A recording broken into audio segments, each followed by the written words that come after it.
Hello, boys and girls. I'm Mrs. Smith from Friendship Missionary Baptist Church in Charlotte, North Carolina. And today I'd like to read Eric Carle's Mr. Seahorse. Mr. Seahorse by Eric Carle.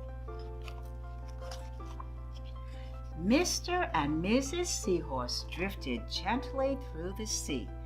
Mrs. Seahorse began to wiggle and twist this way and that. "It's time for me to lay my eggs," she said. "Can I help?" asked Mr. Seahorse. "Oh, yes, thank you," said Mrs. Seahorse, and she laid her eggs into a pouch on Mr. Seahorse's belly. "I'll take good care of our eggs," said Mr. Seahorse. "I promise." As Mr. Seahorse drifted gently through the sea, he passed right by a group of trumpet fish hidden in a patch of reeds. Do you see them?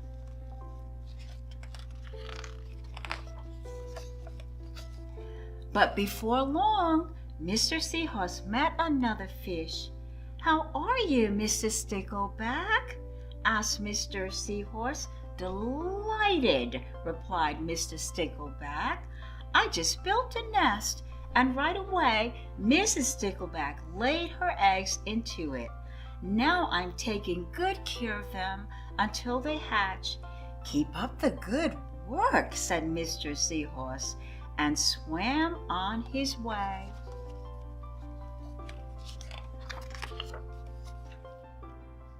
As Mr. Seahorse drifted gently through the sea, he passed right by a lionfish hidden behind a coral reef.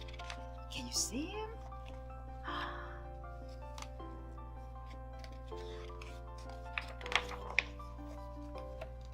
But before long, Mr. Seahorse met another fish. "How are you, Mr. Tilapia?" asked Mr. Seahorse. Mr. Tilapia couldn't answer. His mouth was full of eggs. I know, said Mr. Seahorse. "Mrs. Tilapia has laid her eggs. Now you're taking good care of them until they hatch." Mr. Tilapia nodded his head. You must be very happy," said Mr. Seahorse, and swam on his way.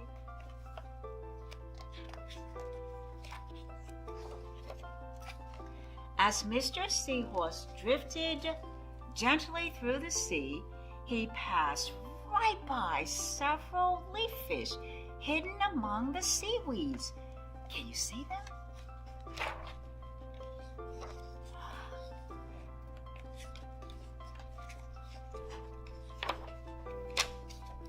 But before long, Mr. Seahorse met another fish.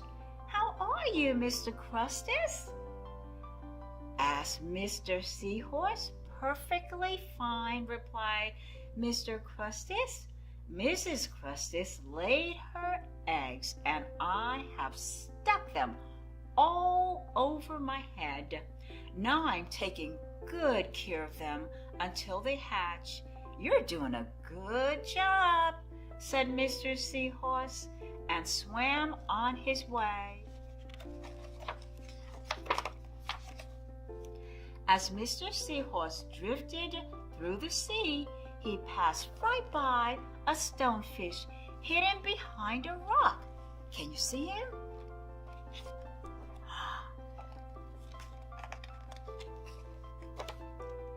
But before long, Mr. Seahorse met another fish. "How are you, Mr. Pipe?" asked Mr. Seahorse. "Couldn't be better," replied Mr. Pipe. "Mrs. Pipe laid her eggs along my belly. Now I'm taking good care of them until they hatch. You should feel proud of yourself, said Mr. Seahorse, and swam on his way. But before long, Mr. Seahorse met another fish. How are you, Mr. Bullhead? Asked Mr. Seahorse. Tip-top, replied Mr. Bullhead. Mrs. Bullhead laid her eggs and the eggs hatched. Now I'm babysitting. You're doing a fine job, said Mr. Seahorse, and swam on his way. The time had come for the seahorse babies to be born. Mr. Seahorse wiggled and twisted this way and that.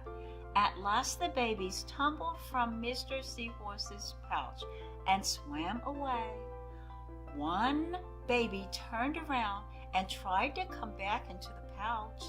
Oh no, said Mr. Seahorse, I do love you, but now you are ready to be on your own.